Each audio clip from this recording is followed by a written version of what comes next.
माफ़ी चाहता हूं, इनसे माइक लेकर बीच में बोल रहा हूं। आप सभी साथियों का यहां आने के लिए बहुत बहुत धन्यवाद। व्यस्त लोग हैं, समय और पैसा आपके लिए दोनों डायरेक्टली प्रोपोर्शनल है। डॉक्टर साहब लोग जितना समय लगाएंगे उतना पैसा मिलेगा, जितना देर नहीं प्रैक्टिस किए पैसा नहीं मिलेगा। तो आप आए हैं तो इसलिए आपका विशेष धन्यवाद। हमारे पिताजी डॉक्टर थे तो हमको मालूम है, पत्नी भी मेरी डॉक्टर है। तो आपसे मेरा अनुरोध है कि आज मिलने का कारण ये है कि आपके मन में अगर कोई सवाल है, आप 1.5-2 साल से अपनी व्यस्तता के बीच में, समाज की अपनी समझ के बीच में सुन रहे हैं कि कोई आदमी पैदल चल रहा है, कुछ बात कर रहा है राजनीति का, जिससे आपका कभी सरोकार यदा कदा होता है। उसको लेकर अगर आपके मन में कोई सवाल है, उसको लेकर अगर आप कोई सुझाव देना चाहते हैं, तो मोबाइल में देखे हैं 2 मिनट का रील आया, कुछ देखे, कुछ समझे, कुछ नहीं समझे। आपकी अपनी अवधारणा है 50 साल की कि समाज कैसे चलता है। नेताओं के बाद सबसे ज्यादा समाज से जो जुड़ा 2 वर्ग है, वो एक पुलिस प्रशासन वाले लोग हैं, एक वकील साहब लोग हैं और डॉक्टर हैं, जो समाज से सीधे तौर पर डेली सैकड़ों लोगों से आप 2-4 होते हैं। तो आपका अनुभव, आपके प्रश्न, आपकी शंकाएं, अगर आप उस पर कुछ बोलना बताना चाहते हैं तो आपसे सीखना भी चाहते हैं, और जो मैंने देखा, जो मैं करने का प्रयास कर रहा हूं, अगर उसको लेकर आप कुछ पूछना चाहते हैं तो वो भी बेझिझक होकर पूछिए। कड़वी बातें कहनी है तो वो भी जरूर कहिए। आप लोग तो दवा देने में माहिर हैं, तो डॉक्टर को पहले रोगी को कहते हैं भैया सुई लगेगा इस बार बहुत, लेकिन घाव है तो सुई तो लगाना पड़ेगा। तो कड़वी बात भी करनी है तो उसमें हिचकिचाइए नहीं, जो सवाल करना चाहते हैं करिए। इसमें कई लोग नॉन डॉक्टर्स भी बैठे हुए हैं, आप भी अपना, चूंकि डॉक्टरों की संख्या ज्यादा है इसलिए डॉक्टरों को मैं कह रहा हूं, बाकी दूसरे लोग भी अपना सवाल कर सकते हैं। बहुत बहुत धन्यवाद। आपके डाउट्स, आपकी शंकाएं सब वैलिड ही है। किसी ने कहा कि आप तो पहले सब दल को जिताए हैं तो आप पर भरोसा क्यों करें। कोई कह रहा है कि अरविंद केजरीवाल ठगा है तो अब आपको क्यों फिर से मौका दें।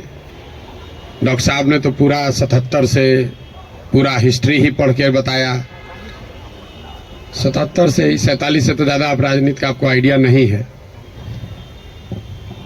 मेरे भाई, कम से कम खुशी की बात यह है कि आप में इतनी चेतना बची हुई है, इतना हिम्मत बचा हुआ है कि आप आकर कुछ समाज या अपने विषय में कुछ बोल पा रहे हैं।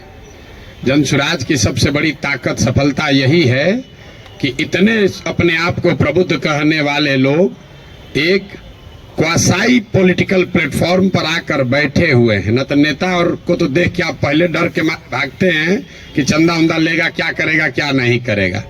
आप यहाँ आए हुए हैं और इस घबराहट में नहीं है कि आपसे कोई कुछ ले लेगा, और आपकी हिम्मत हो रही है कि आप खड़ा होकर सवाल पूछ रहे हैं। ये जनसुराज की पहली ताकत और सफलता है। आप जितने यहाँ डॉक्टर सज्जन बैठे हुए हैं, जिन्होंने पूछा कि स्वास्थ्य व्यवस्था को आप कैसे सुधारिएगा, आप लोगों में कई लोगों को अपने अपने स्वास्थ्य मंत्रियों से भी मिलने का अवसर मिला होगा। उनसे कभी नहीं पूछे होंगे, क्योंकि बिहार सरकार में स्वास्थ्य विभाग का एक ही कार्यक्रम है, पता करो कौन डॉक्टर का सबसे ज्यादा प्रैक्टिस चलता है, उसका ट्रांसफर करो और उससे बदले में पैसा का उपाय करो।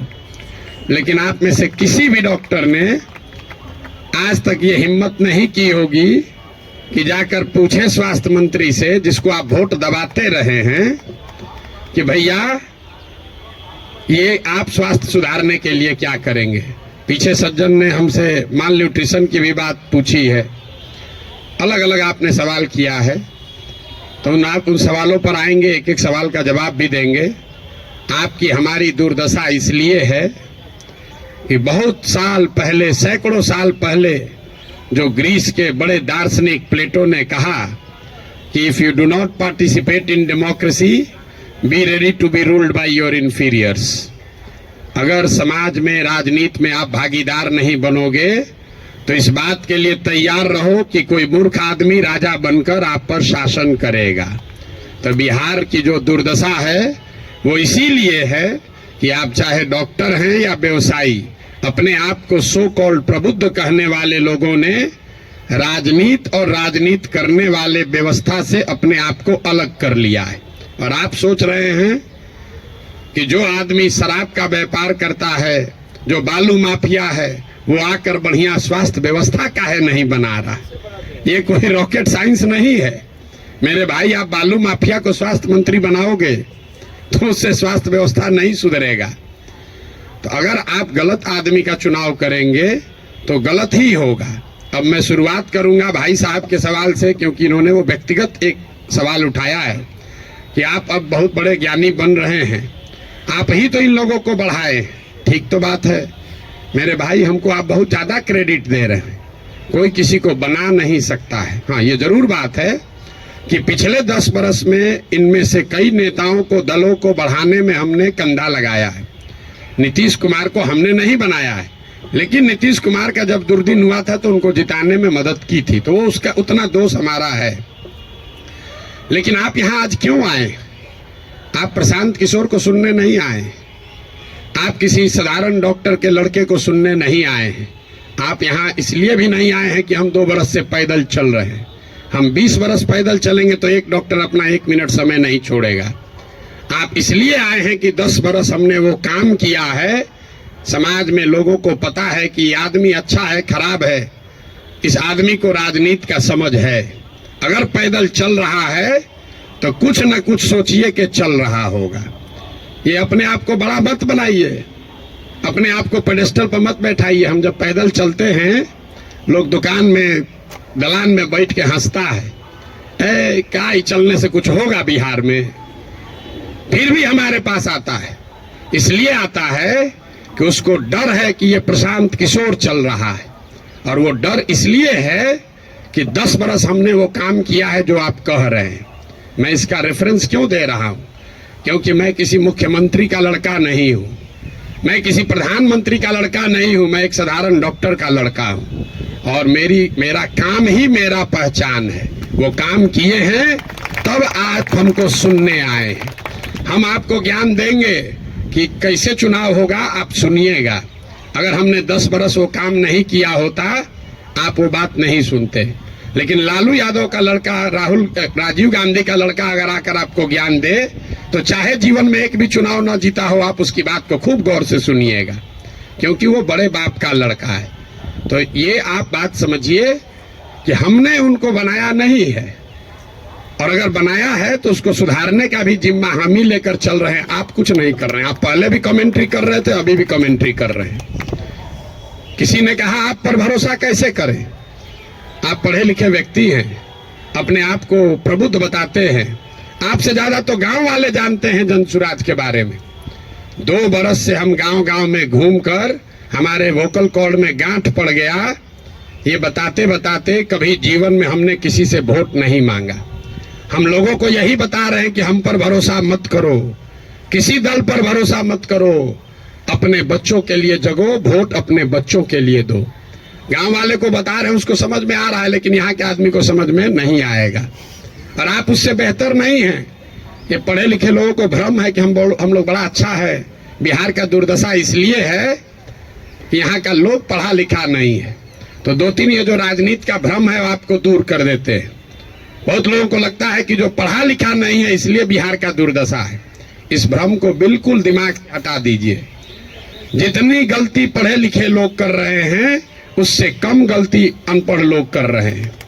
जितनी अगर जाति की बात ले लीजिए, हिंदू मुसलमान की बात ले लीजिए, भ्रष्टाचार की बात ले लीजिए, तो पटना में जितने लोगों को आप जिता रहे हैं, पीछे के लोग तो फिर भी उलट पलट रहे हैं। पटना का विधायक पिछले 20-20 बरस से चुनाव नहीं हारे। और पटना की क्या दुर्दशा है आप लोग को पता है। तो पढ़ा लिखा वोटर कहीं इस बात का प्रमाण नहीं है। जब देश आजाद हुआ तो इस देश में कुल 18% लोग साक्षर थे, 82% लोग निरक्षर थे। 82% इलिटरेट समाज ने गांधी को अपना नेता बनाया, अंबेडकर को, नेहरू को, पटेल को, बोस को चुना। आज पेपर पे बिहार में 77% लोग पढ़े लिखे हैं, और आपने पिछले 30 बरस में किसको नेता बनाया है ये आपको हमको बेहतर पता है। इस बात का प्रमाण नहीं है कि पढ़ाई लिखाई से आप अच्छा वोटर बन जाएंगे। मनमोहन सिंह जी देश में जीवन में सिर्फ एक ही बार चुनाव लड़े, दक्षिण दिल्ली से चुनाव लड़े और बीजेपी के एक साधारण कार्यकर्ता से चुनाव हार गए। बीजेपी के एक साधारण कार्यकर्ता ने मनमोहन सिंह जैसे बड़े इकोनॉमिस्ट को चुनाव हरा दिया। और वो चुनाव झंझारपुर से नहीं लड़े, वो चुनाव मधुबनी से नहीं लड़े, बिहार से नहीं लड़े कि जाति पर सब वोट पड़ता है। दक्षिण दिल्ली के उस लोकसभा से लड़े जहां पर सबसे ज्यादा पढ़े लिखे, सबसे ज्यादा high capita per capita income वाले लोग वोटर हैं। उन्होंने मनमोहन सिंह जैसे बड़े इकोनॉमिस्ट को छोड़कर एक साधारण कार्यकर्ता को चुना। इसका कोई प्रमाण नहीं है। हम लोग घर में कहते हैं कि हमारी दादी पढ़ी लिखी नहीं थी लेकिन बड़ा समझदार थी। लड़का पढ़ लिख गया है लेकिन बड़ा लंपट है। आप पढ़े लिखे होकर भी बहुत बड़े बेवकूफ हो सकते हैं और नहीं पढ़ा लिखा व्यक्ति भी बहुत समझदार हो सकता है। इसका मतलब ये नहीं है कि पढ़ाई की महत्ता नहीं है। पढ़ाई सिर्फ आपको इतना ही करता है कि आप इंफॉर्मेशन को प्रोसेस करने की आपकी क्षमता बढ़ जाती है, उसको आर्टिकुलेट करके प्रेजेंट करने की आपकी क्षमता बढ़ जाती है। आपकी प्रोसेस, आप उससे बहुत वाइज हो जाएंगे, ऐसी बात नहीं है। दूसरा जो भ्रम आपने बताया, बिहार में तो सब वोट जाते पर पड़ता है, भाई साहब ने बताया, आपने उसका काउंटर भी किया। लेकिन ये सबसे ज्यादा पूछे जाने वाला सवाल है। पिछले 2 बरस से हर आदमी, हर सभा, हर मीटिंग में ये कोई ना कोई जरूर पूछता है, भैया सब तो ठीक है, जाति से कैसे निपटिएगा। तो पहली बात तो ये समझिए कि जाति जो है वो सिर्फ बिहार की सच्चाई नहीं है, जाति पूरे भारत की सच्चाई है, यहाँ के समाज की सच्चाई है। जाति की महत्ता जितनी बिहार में है इतनी ही आंध्र प्रदेश में है, इतना ही कर्नाटक में है, इतना ही गुजरात में है, इतना ही यूपी में है। आप में से कोई भी ऐसा आदमी नहीं है यहाँ जो उन राज्यों में जाकर राजनीति किया है या वहां चुनाव लड़ाया है। आप हमको बताइए, वोका लिग्गा और लिंगायत अगर कर्नाटक में नहीं है तो क्या बिहार में है? पटेल और क्षत्रिय अगर गुजरात में नहीं है तो क्या बिहार में है? कहाँ जाति नहीं है? जाति हर जगह है। और ये आपको हमको हमारे दिमाग में ये बैठा दिया गया है कि बिहार में सब चीज जाति पर ही होता है। इस चीज को एग्जामिन कीजिए कि क्या बिहार में सब लोग वोट जाति पर देते हैं। तथ्य पर जाइए, दैनिक जागरण पर लेख पढ़कर दिमाग मत बनाइए। हम आपको 4 उदाहरण अभी देंगे, आगे क्या होगा छोड़ दीजिए, पीछे क्या हुआ है वो बताते हैं, आपको अपने आंख खुलेगा। 1984 में बिहार में कांग्रेस को बहुत बड़ी सफलता मिली थी। करीब करीब उस समय बिहार झारखंड जो एक साथ था, 54 में 53 सांसद कांग्रेस के जीते थे। यहाँ बैठे जितने साथी हैं उनसे पूछूंगा उस समय कांग्रेस को कैसे वोट पड़ गया। राजीव गांधी के जाति के बहुत लोग तो नहीं रहते हैं बिहार में, तो आप बताएंगे कि वोट राजीव गांधी को नहीं पड़ा, वो तो इंदिरा गांधी की मृत्यु हुई। उस मृत्यु से जो सहानुभूति की लहर बनी उसमें जाति पाति छोड़कर सबने कांग्रेस को वोट दिया। सब लोग मोड़ी हिला रहा है, उसको लिख लीजिए। फिर पूछेंगे 1989 में इसी बिहार में क्या हुआ, बीपी सिंह जी के नेतृत्व में कैसे पूरा जनता दल बिहार जीत गया। आप में से ज्यादातर लोग बताएंगे कि जनता दल को वोट नहीं पड़ा, वोट उस समय पड़ा बोफोर्स के नाम पर। बहुत बड़ा एक माहौल बन गया था भ्रष्टाचार के खिलाफ। लोगों ने कहा राजा नहीं फकीर है, देश का तकदीर है, सब ने जाकर बीपी सिंह को वोट दिया। इसको भी नोट कर लीजिए।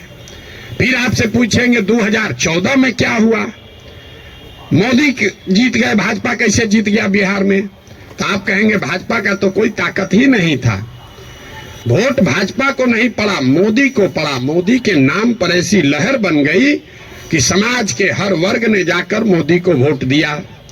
फिर आपसे पूछेंगे 2019 में क्या हुआ, तो लोग बताएंगे यहाँ राजनीति तो सब बात करता है कि भैया एकदम कांटे का मुकाबला था। ये जो पुलवामा हुआ ना, उसके बाद समझिए कि हर जात का आदमी जाकर मोदी को ही वोट दे दिया। इन चारों चुनावों को आप कागज में लिख लीजिए।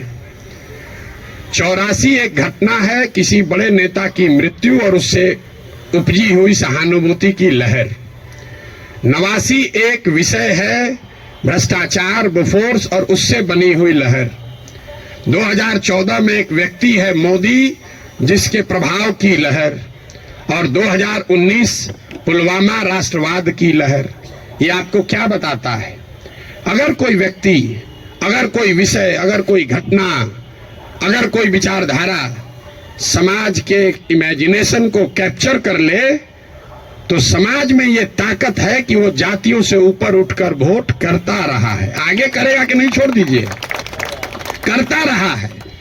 फिर भी आपको लग रहा है कि ना भैया, यह तो जातीय पर होता है, आप क्या एग्जाम्पल दे रहे हैं? तो हम आपको बता रहे हैं आपको क्यों लगता है। हमने कई चुनावों का उदाहरण आपको नहीं दिया, 4 ही का दिए।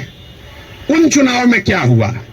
जब लड़ने वाला व्यक्ति या चुनाव, उसमें कोई ऐसी बड़ी घटना ना हो, कोई नया विकल्प ना हो, कोई चेहरा ना हो, कोई विषय ना हो, दोनों लड़ने वाले एक ही जैसे दिख रहे हैं, तो समाज भी कहता है भैया दोनों तो एक जैसा है, चलो अपने जाते को दे देते हैं। तो ज्यादातर समय जो चुनाव हुआ है पिछले 30-40 वर्षों में, वो कोई डिफरेंशिएटर नहीं रहा है। तो जिसको मीडिया कहता है लहर वाला चुनाव नहीं है। अब आप कहिएगा तो लोकसभा का चुनाव का एग्जाम्पल दिए हैं, विधानसभा में ऐसा नहीं होगा। विधानसभा का एग्जाम्पल देख लीजिए। 2010 में नीतीश कुमार और भाजपा इसी बिहार में 206 विधानसभा जीतकर सरकार बनाए। उस समय नीतीश और भाजपा के गठबंधन में मोदी जी नहीं थे, मोदी जी का नाम इतना बड़ा नहीं था, अमित शाह नहीं थे, भाजपा की इतनी ताकत नहीं थी। उनके सामने उनका मुकाबला था लालू जी के गठबंधन से, जिसमें लालू जी थे, कांग्रेस थी और रामविलास पासवान जी थे। लालू जी की ताकत आज के तेजस्वी यादव से तो निश्चित तौर पर ज्यादा थी 2009 में। रामविलास जी की ताकत उनके लड़के से ज्यादा थी, और कांग्रेस भी उस समय 2009 में देश में सत्ता में थी। इसके बावजूद 2010 के चुनाव में एनडीए को, नीतीश और भाजपा को 206 सीट आया। वही गठबंधन जब वो 2020 में लड़े, तो इस बार भाजपा के साथ मोदी भी हैं, अमित शाह भी हैं, देश में भाजपा की ताकत बढ़ी भी है। दूसरे साइड एनडीए में अब लालू जी के जगह तेजस्वी जी आ गए थे। रामविलास जी का दल तो उस गठबंधन में था ही नहीं, और कांग्रेस की भी ताकत कमी हुई। लेकिन एनडीए गठबंधन को 125 सीट भी मिलने में दम निकल गया। क्यों? क्या एनडीए को वोट देने वाले सारे जाति के लोग बिहार छोड़कर चले गए? नहीं। ऐसा इसलिए हुआ कि 2005 से लेकर 2009 की जो पहली सरकार नीतीश की चली थी, समाज का हर वर्ग ये समझता था कि नहीं, इसमें कुछ न कुछ काम हुआ है। तो जातीय समीकरण भी था और काम भी था, तो 206 सीट आया। लेकिन उसी बिहार में जब नीतीश का काम खराब हुआ, तो उसी एनडीए गठबंधन को 125 सीट आया। आपको लोकसभा का उदाहरण दिया, विधानसभा का उदाहरण दिया, अब आपको मुखिया का उदाहरण दे देते। पिछले बार मुखिया के चुनाव में बिहार में 80% मुखिया चुनाव हार गया है, 80%, और वार्ड सदस्य करीब करीब 95%। सब लोग अपने जाति से जीत कर आए थे। कैसे हार गए चुनाव? ये भ्रम मत पालिए कि जाति से ही सब होता है। अगर सिर्फ जाति से, फिर कहेगा भैया कैसे आप हो सकता है? बिहार में नीतीश कुमार के जाति के कितने लोग रहते हैं? 2-2.5% रहते होंगे। लालू जी के जाति के कितने लोग रहते हैं? 15% लोग रहते हैं। आप पूरे भारतवर्ष में जो कहीं भी जहां भी मुख्यमंत्री है, आंख बंद करके जाके देख लीजिएगा, कोई भी ऐसा आदमी किसी राज्य में मुख्यमंत्री नहीं है जो वहां के जाति की, जिसके जाति की संख्या सबसे ज्यादा है। ये उल्टा चलता है। ये आपको हमको लगता है कि जिसका जाति संख्या ज्यादा रहेगा मुख्यमंत्री बन जाएगा। जिसकी जाति की संख्या सबसे ज्यादा हो, उस जाति के आदमी को वो राज्य जीतना करीब करीब इम्पॉसिबल है, नहीं जीत सकता है। क्योंकि उस जाति से दूसरे समाज के लोग डरते हैं। वो सोचता है ये आएगा तो सब कब्जा कर लेगा, तो उसके खिलाफ कंसोलिडेशन भी होता है। आप यही नहीं, बंगाल देख लीजिए, यूपी देख लीजिए, तेलंगाना देख लीजिए, आंध्र देख लीजिए। आंध्र प्रदेश में भी नायडू जीत कर आए, कंबक कम्युनिटी के हैं, उसकी जाति की संख्या 6% है। बगल में योगी जी हैं, राजपूतों की संख्या 4% है। उसके बगल में मध्य प्रदेश में यादव जी हैं, उनकी संख्या 5% से कम है। राजस्थान देख लीजिए, आप कहिए वो तो भाजपा का है, जितना रीजनल पार्टी है सबका उठाकर देख लीजिए, कहीं पर भी जिस जाति की संख्या सबसे ज्यादा है उसका नेता मुख्यमंत्री नहीं है। अब फिर यहाँ गलतफहमी का आदत है, कहेगा ना नीतीश तो पिछड़ा का नेता है। तो भाई अगर कोई नीतीश जी पिछड़ा का समीकरण गोलबंदी कर सकते हैं तो आप भी कर सकते हैं। आपको कौन रोका है? किसने रोका है कि कुशवाहा का जाति का कोई नहीं कर सकता है, या कोई ब्राह्मण नहीं कर सकता है, कोई राजपूत नहीं कर सकता है? भाई अगर कुर्मी समाज का आदमी कर सकता है तो कोई मुसहर भी कर सकता है, कोई कुशवाहा भी कर सकता है, कोई राजपूत भी कर सकता है। आप में वो क्षमता होनी चाहिए, वो प्रयास करने की का मादा होना चाहिए। जाति का भ्रम मत पालिए। और अंतिम बात, मान लीजिए एक बार कि आपको बात मान भी ले कि जाति बड़ा महत्वपूर्ण है, तो जिसको भी राजनीति के जरिए समाज का अगुवा बनना है उसके पास ये विकल्प नहीं है कि समाज में सब सुधर जाएगा तब हम आएंगे। सब आदमी कहता भैया करना तो चाहते हैं लेकिन बिहार में जातिवाद बड़ा है। अरे भाई, तो जब जातिवाद खत्म हो जाएगा तब राजनीति करने आओगे, तो ना जाति कभी खत्म होगा ना कभी आओगे। और अगर खत्म हो ही जाए, अगर भ्रष्टाचार खत्म हो जाए, जातिवाद खत्म हो जाए, बाहुबल खत्म हो जाए, तो आपके हमारे आने की जरूरत क्या है? जो खत्म किया है उसी को आगे रहना चाहिए। आपकी हमारी जरूरत तभी तो है। राजनीतिक अगुवा जिसको बनना है उसको समाज की कमजोरी और उसकी ताकत के रहते हुए ही उसका अगुवाई करना है। आप उससे अलग नहीं हट सकते। किसी ने भ्रष्टाचार की बात कही, भ्रष्टाचार पर आपका क्या प्रोग्राम है? कोई प्रोग्राम नहीं। भ्रष्टाचार तब सुधरेगा जब आप और हम भ्रष्टाचार कम करेंगे। हम हर गांव में कहते हैं कि जिस गांव में हम 5000 गांव में पैदल गए, गांव में सबसे पहले हल्ला कौन करता है कि बड़ा भ्रष्टाचार है, मुखिया चोरी कर रहा है, नाली गली नहीं बना रहा है, राशन कार्ड में पैसा ले रहा है, इंदिरा आवास में 20,000 लग रहा है, दाखिल खारिज में 10-15 हजार रुपया लग रहा है। वही आदमी करता है जो 2 बरिस पहले मुखिया के चुनाव में 500 रुपया लेकर वोट दिया है। सबसे पहले जो डॉक्टर साहब 50,000 रुपया देके खुद ट्रांसफर कराए हैं, बुरा नहीं मानिएगा, हमारे बाबूजी भी प्रैक्टिशनर थे, कि हमारा प्रैक्टिस ना गड़बड़ाए, हेल्थ मंत्री हमसे पैसा लेके हमको पोस्टिंग कर दे और बाकी सबके लिए ईमानदार हो जाए। कैसे संभव है रे भाई? कैसे संभव है? आप सोच रहे हैं कि हम 50,000 रुपया दे के क्रीम पोस्टिंग करा लें, क्रीम पोस्टिंग, खाली जाके हाजिरी बनाए, सिविल सर्जन को 5,000 रुपया दे, आप प्रैक्टिस करते रहे। स्वास्थ्य व्यवस्था को सुधारने के लिए बड़ा बड़ा लंबा लेक्चर दीजिएगा, ये कभी हो सकता है? नहीं हो सकता है। स्वास्थ्य व्यवस्था को लेकर जनसुराज की क्या सोच है? बिल्कुल ये सही सवाल है। सिर्फ स्वास्थ्य व्यवस्था को लेकर नहीं, 2 संकल्प जो जनसुराज में हम लोगों ने दिया है कि बिहार के हर पंचायत का, बिहार का नहीं, हर पंचायत का 8,500 पंचायतों का हम योजना बनवा रहे हैं, पैदल चल के खुद जाकर देखकर।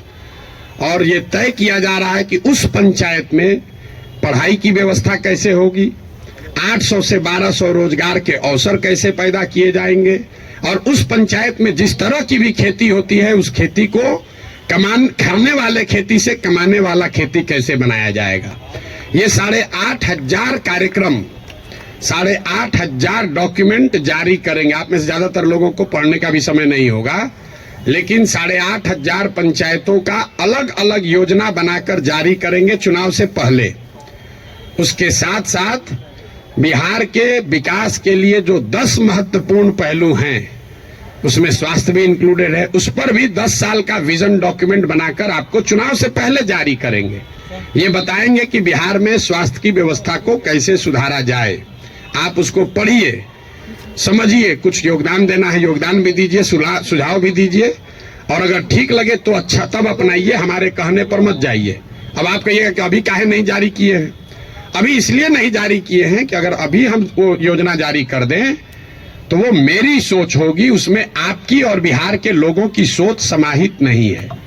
पहले गांव गांव जाकर देखकर ये समझ रहे हैं, लोगों से पूछ रहे हैं कि क्या करना पड़ेगा। ज्यादातर आदमी कहेगा नया क्या देख लीजिएगा इसमें, हम आपको बता रहे हैं नया क्या देख लेंगे। हम भी बिहार के सरकारी स्कूल में पढ़े हैं, हमने अपने बाबूजी के क्लिनिक में देखा है 100 रुपया के मोनोसेफ नहीं खरीद पाने के वजह से इनकेफ्लाइटिस के पेशेंट हाथ जोड़ के कहते हैं भैया मर जाए, लेकिन अब हम कुछ नहीं कर सकते हैं, घर में कुछ नहीं बचा है। 100 रुपया तो हमको उसकी समझ है, लेकिन इसके बावजूद जब हम 2 बरस से चल रहे हैं पैदल, तो जो गरीबी, जो बदहाली, जो कष्ट मैंने जमीन पर देखा है, इसका मुझे कभी अंदाजा नहीं था। हम संयुक्त राष्ट्र संघ में पब्लिक हेल्थ में ही 10 बरस काम किए, यहाँ राजनीति में से भी जुड़े रहे, लेकिन जितनी गरीबी बदहाली हम अपनी आंखों से देख रहे हैं, ये आंकड़ों से दिखने वाली गरीबी से कहीं ज्यादा है। आपने कुपोषण की बात कही, यहाँ सब डॉक्टर बैठे हुए, आप में से ज्यादातर आदमी ऐसे होंगे जो शायद ही कोई 10 से ज्यादा हीमोग्लोबिन वाली महिला आपको देखते होंगे। यहाँ हम लोग जो एक स्टडी करा रहे हैं, देखते हैं, आप देखिएगा कल से ध्यान से, गांव में कहीं जाइए, 55-60 साल से ज्यादा उम्र की कोई महिला आपको सीधी खड़ी नहीं दिखेगी, सब बेंड हो गई है ऊपर से। तो न्यूट्रिशन, आप न्यूट्रिशन समझते अगर हैं, आप लोग तो डॉक्टर हैं, तो आपको पता है कि लंबे समय तक हीमोग्लोबिन के कमी की वजह से और ग्रोइंग एज में कैल्शियम नहीं मिलने की वजह से बोन का स्ट्रक्चर इतना कमजोर है कि समय से पहले वो बेंड होने लगता है। ये जब आप गांव में चलिएगा तो देखिएगा, 5 फीट 4 इंच से ज्यादा, 5 फीट 5 इंच से ज्यादा उम्र हाइट की कोई महिला आपको दिखने वाली नहीं है। आपने ठीक कहा, न्यूट्रिशन कोई वन शॉट सॉल्यूशन नहीं है, एंड इंटरजेनरेशनल प्रॉब्लम है।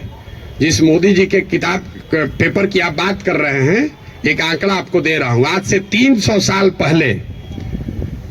साल पहले यूरोप में लोगों की एवरेज हाइट भारत में लोगों के एवरेज हाइट से 1.4 इंच कम होती थी।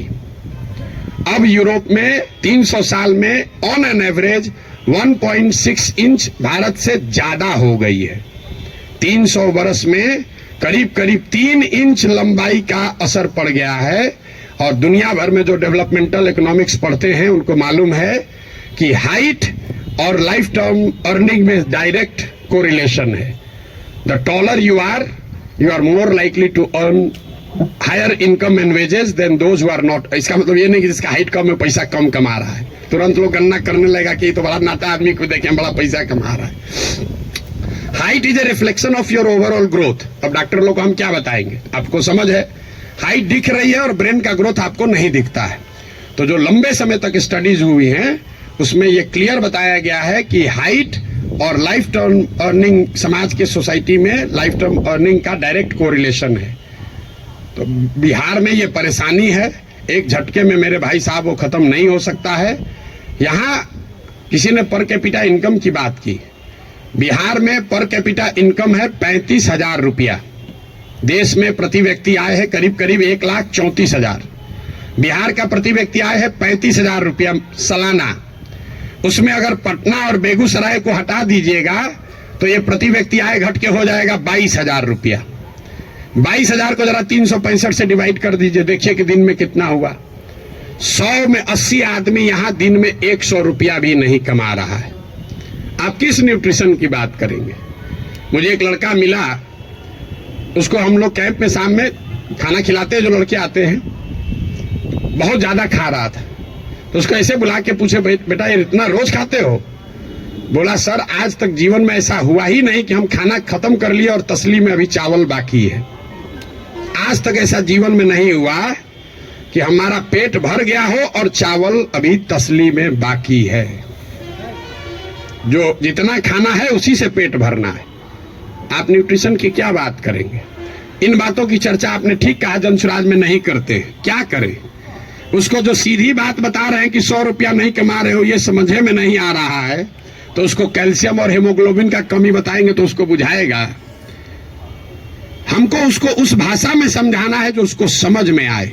आप बहुत बड़े ज्ञानी हैं, आप व्यवस्था को सुधारना चाहते हैं, सुधारिएगा तब ना जब व्यवस्था में आइएगा।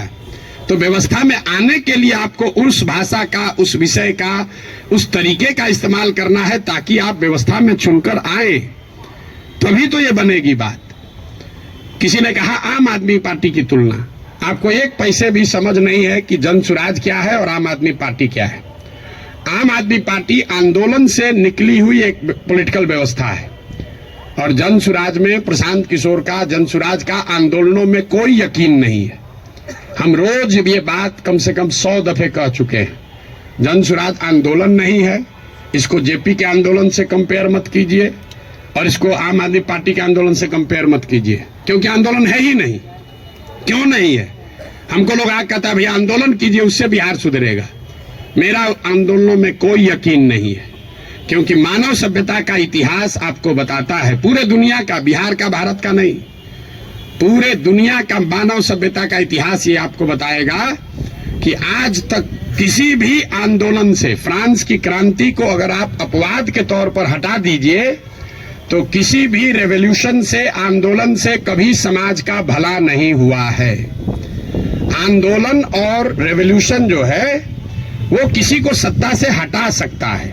वो तेज हथियार है जिससे आप बड़े से बड़े वृक्ष को काट सकते हैं, उससे आप नए समाज का निर्माण नहीं कर सकते। भाई साहब खड़ा होकर जेपी का आंदोलन का एक उदाहरण दे रहे थे। मेरे भाई, जेपी का आंदोलन कहाँ कहा गया है? आप तो जेपी के आंदोलन में शायद जुड़े हुए हैं, आपने दावा किया। जेपी के आंदोलन में कहाँ कहा गया है कि बिहार को सुधारा जाएगा? जेपी के आंदोलन का नारा था संपूर्ण क्रांति, इंदिरा गांधी को हटाओ। तो उस आंदोलन की, क्रांति की इतनी ताकत थी, इंदिरा गांधी को हटा दिए। नया व्यवस्था बनाने की बात कहां कही गई थी? अरविंद केजरीवाल या आम आदमी पार्टी ने नई व्यवस्था की बात कहां कही? उन्होंने कहा भ्रष्टाचार हटाओ। हम तो नहीं कह रहे भ्रष्टाचार हटाओ, क्योंकि दुनिया में कहीं इसका कोई प्रमाण नहीं है कि कोई एक कानून बनाकर आप भ्रष्टाचार खत्म कर देंगे। ये तो सतत प्रक्रिया है। जिन देशों ने भ्रष्टाचार पर अंकुश लगाया है, दुनिया में सबसे ईमानदार देश कौन है? जो स्कैंडिनेवियन कंट्रीज हैं, फिनलैंड, स्वीडन, नॉर्वे, डेनमार्क, वहां जाइएगा, वहां करप्शन मिनिमम है। आप जाकर उसका अध्ययन कीजिए कि वहां कैसे करप्शन कम हुआ। वहां अरविंद केजरीवाल थोड़े पैदा हुए थे, वहां जन्म लोकपाल करके कोई विधायक नहीं पारित हुआ। वहां भ्रष्टाचार 4 तरीके से कम हुआ है।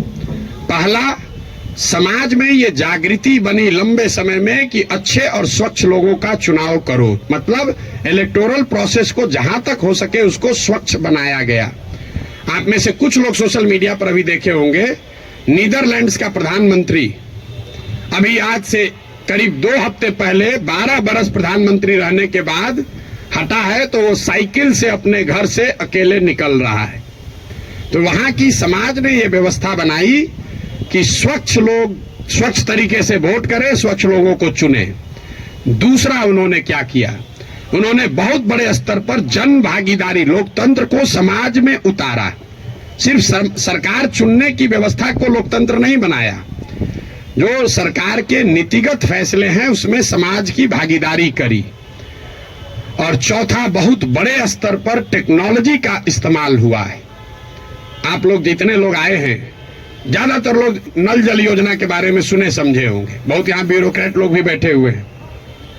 नल जल योजना में अभी तक सरकार यही चक्कर में बहस में पड़ी है कि वहां चल रहा है कि नहीं चल रहा है। 25,000 करोड़ रुपया खर्चा हो गया। उसी सरकार में स्मार्ट मीटर लगाकर लोगों को यह पता है कि बिजली कितना कंज्यूम हो रहा है, लेकिन नल जल में अगर स्मार्ट मीटर लगाया होता तो कम से कम इतना तो पता चलता कि जो पानी चल रहा है कि नहीं चल रहा है। 25,000 करोड़ रुपया खर्चा कर दिया, लेकिन पानी को निकलने, मापने, उस पर बिल करने का कोई टेक्नोलॉजिकल सॉल्यूशन नहीं ढूंढा। तो ये 4 चीजें जो हैं उसको करके भ्रष्टाचार पर अंकुश लगाया जा सकता है। लोकतांत्रिक व्यवस्था को जहां तक हो सके उसको भ्रष्ट लोग और भ्रष्ट पैसे से बचाया जाए। दूसरा, जनता को नीतिगत मामलों में शामिल किया जाए। तीसरा, उनको भागीदार बनाया जाए, सरकारी सत्ता और संसाधन का विकेंद्रीकरण हो। और चौथा, बड़े पैमाने पर टेक्नोलॉजी का प्रयोग हो। अगर ये चारों का इस्तेमाल करेंगे तो भ्रष्टाचार पर अंकुश लगाया जा सकता है। खत्म ना हो सकता है, ना होने का हम दावा कर रहे हैं। तो वो सब बात मत कहिए कि हम आप कैसे खत्म कीजिएगा, हम ना खत्म करेंगे, हमारे बस का ही नहीं, हमारे कैसे खत्म हो जाएगा। सीओ साहब का 40 लाख रुपया लेके पोस्टिंग कीजिएगा, सीओ पैसा नहीं लेगा दाखिल खारिज में, ऐसा संभव है? 40 लाख रुपया लेकर अगर सीओ से को आप पोस्टिंग कीजिएगा, थाना दीजिएगा, अगर किसी थानेदार को 20 लाख रुपया लेके, तो पैसा कैसे नहीं लेगा? लेगा ही लेगा। अब आपका एक और सवाल लोगों का जो रहता है, भैया इस पर कैसे भरोसा करें? भाई बिल्कुल मत भरोसा करो। जो पहले से आपको ठग रहा है, आप लोग डॉक्टर हैं, जो दवा पहले से फेल है उसको इस्तेमाल करना चाहते हो, लेकिन ट्रायल मेडिसिन कैसे, ट्रायल मेडिसिन का ट्रायल कैसे होता है? आपको मालूम है कि इसकी 100% गारंटी नहीं है, लेकिन फिर भी कहते हैं अच्छा पेशेंट मर रहा है, उसका कंसेंट लेकर आप ट्रायल मेडिसिन देते हैं कि 20% भी चांस अगर कहीं लग गया तो ठीक हो जाएगा। आप जनसुराज को वही ट्रायल मेडिसिन ही समझ लीजिए। पहले वाला तो पहले से एक्सपायर है। बताइए यहाँ के लोगों के बुद्धिमत्ता का जरा आलम देखिए। जो पहले से एक्सपायर मेडिसिन है उसको देने के लिए तैयार है, लेकिन ट्रायल मेडिसिन में शायद संभावना है 10% ठीक हो जाए, हम 10% कह रहे हैं, तो उस पर आप दाव नहीं लगाना चाहते। पहले से एक्सपायर मेडिसिन को कह रहे इसी को दो। भाई किसको कंपेयर कर रहे हैं आप? अगर दो यहाँ नई व्यवस्था बन रही हो तो जरूर आपका वैलिड सवाल है कि भाई आम आदमी पार्टी को दें कि जनसुराज को दें, लेकिन जब पहले से तीनों एक्सपायरी मेडिसिन है, उसके सामने कुछ भी नया हो रहा है, तो आपको तो कहना चाहिए नहीं चलो एक बार ट्राई करके तो देखते हैं। यहाँ तो 30 बरस से खत्म ही हो रहा है। मेरा आपसे इतना ही अनुरोध है, आग्रह है, आपने ड्राइंग रूम में रहकर बहुत बात कर ली, अपने चैम्बर में रहकर बहुत बात कर लिया, आप समाज की चिंता करने वाले लोग हैं, लेकिन इसी अव्यवस्थित समाज से आपने अपने और अपने परिवार के लिए कुछ कर लिया है। अब ये समय है कि थोड़ा ही सही कुछ न कुछ अपने इस मिट्टी के लिए, अपने समाज के लिए वापस कीजिए। प्रशांत किशोर पर भरोसा मत कीजिए। हम करें, आप करें, हमारे बच्चे करें, आज हो या 20 वर्ष के बाद हो, करना तो किसी न किसी बिहार के आदमी को ही पड़ेगा। ये बात आप गांठ बांध लीजिए। कोई तमिलनाडु से आकर बिहार की व्यवस्था सुधारने वाला नहीं है। और डॉक्टरों का और बुद्धिजीवियों के लिए अंतिम बात, आपका सबसे बड़ा स्टेक है। कई बार पैसे वाले बुद्धिजीवियों को लगता है हम तो बचे हुए हैं इससे, हमारा लड़का तो बंगलोर सेटल हो गया। मेरे भाई आपका दुर्दशा सबसे ज्यादा है। जो गरीब है उसका बच्चा तो फिर भी छठ उठ में आ जा रहा है, ट्रेन में धक्का खा के भी। आपका बच्चा कहता है ना कहां जाएंगे छठ में, वहां ठीक नहीं लगता है। जो गरीब है वो बूढ़ा होगा, वापस अपने घर में आएगा, क्योंकि उसको बॉम्बे बेंगलोर रहने का साधन नहीं है। लेकिन आपके बच्चे जिसके लिए आप अभी 18 घंटा काम कर रहे हैं, जैसे हमारे बाबूजी किए, आपके बच्चे बिहार वापस लौट कर आने वाले नहीं है। अगर जहाज डूबेगा तो उसमें बैठा हुआ हर व्यक्ति डूबेगा। हमारे बाबूजी भी 12 घंटा, कभी संडे को भी छुट्टी नहीं लिए, रात दिन लगे रहे, घर बना रहे हैं, हमारा बेटा रहेगा यहाँ, हमारा पतोह रहेगा यहाँ, हमारा लिविंग रूम रहेगा। आज ही कोई आदमी आया था, भैया 4 बरस से आप घर नहीं गए, वहां बक्सर में मेरा घर है, सासाराम में भी घर है, 4 बरस से वहां कोई दिया बत्ती जलाने वाला भी नहीं है। और हम तो 4 बरस से छोड़े, हमारा लड़का अगले 40 बरस नहीं आएगा, चाहे हम में जितना। ये देखिए जिसका घर है, इनके बच्चे यहाँ नहीं है। इतना बड़ा बनाए हैं पटना में, इससे बड़ी प्रॉपर्टी पटना में नहीं होगी प्राइवेट, इनके बच्चे भी यहाँ नहीं है। अगर बिहार में वो व्यवस्था होती तो इस घर को बनाने वाले लोग भी यहाँ रहते। इस घर का ये बहुत बड़ा एग्जाम्पल है। अब देखिए इसकी दशा, जब इनके बच्चे यहाँ आकर नहीं रह रहे हैं, तो आप जो अपना मेहनत कर रहे हैं बेगूसराय में, मुजफ्फरपुर में, औराई में, कटिहार में, मेरे भाई कुछ नहीं बचेगा। इसलिए आपकी हमारी जिम्मेवारी है कि समाज को बनाइए, खड़ा कीजिए। अगर वहां अच्छा स्कूल खुल गया है तो आपका बच्चा आपके साथ रह के पढ़ रहा है। अगर यहाँ अच्छी व्यवस्था हो जाएगी तो शायद आपका बच्चा आपके साथ नौकरी करते हुए बिहार में रहेगा, वरना जड़ ही खत्म हो जाएगा। हम गांव में चलते हैं, देखते हैं जितने बड़े घर पुराने बने हैं सब करीब करीब भूत बंगला बन गया है, ढह कर खंडहर हो गया है। तो ये प्रबुद्धों को समझने सोचने का समय है। एक अवसर अगर मिला है, आपके पास जो भी क्षमता है, जिस तरीके से भी, कुछ नहीं है, आप कम से कम मन से आशीर्वाद तो दीजिए। सवाल क्या कर रहे हैं?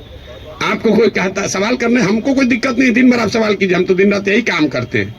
लेकिन सवाल करके आप किसी का भला नहीं कर रहे हैं, आप अपना ही नुकसान कर रहे हैं। अरे कुछ नहीं कीजिए, कम से कम कुछ अच्छा हो रहा है उसके समर्थन में एक आवाज तो लगाइए।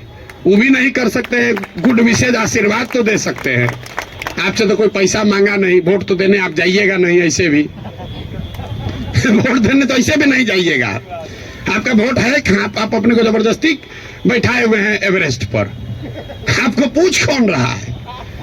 आपको पूछ कोई नहीं रहा है। तो अपने आप को रेलेवेंट बनाइए ताकि आपके आने वाली पीढ़ी इस जमीन से जुड़ी रहे। आप जिस काम को करने के लिए अपना अभी जीवन खपा रहे हैं, आपके पास 1 मिनट नहीं है कि सांस भी ले। जो चीज बना रहे हैं उसको भोगने वाला, उसका उपयोग करने वाला कोई नहीं बिहार में बचेगा आपका अपना, अगर आप बिहार की व्यवस्था को सुधारने के लिए कुछ न कुछ न करें। और ये आपकी हमारी नैतिक और मौलिक जिम्मेवारी भी है कि अगर भगवान ने हम लोगों के लिए अच्छा कुछ कर दिया है तो हम लोग की जिम्मेवारी है कुछ वापस हम लोग वापस इस समाज को दें। अब आपका और कोई सवाल है तो कर लीजिए। बहुत बहुत धन्यवाद।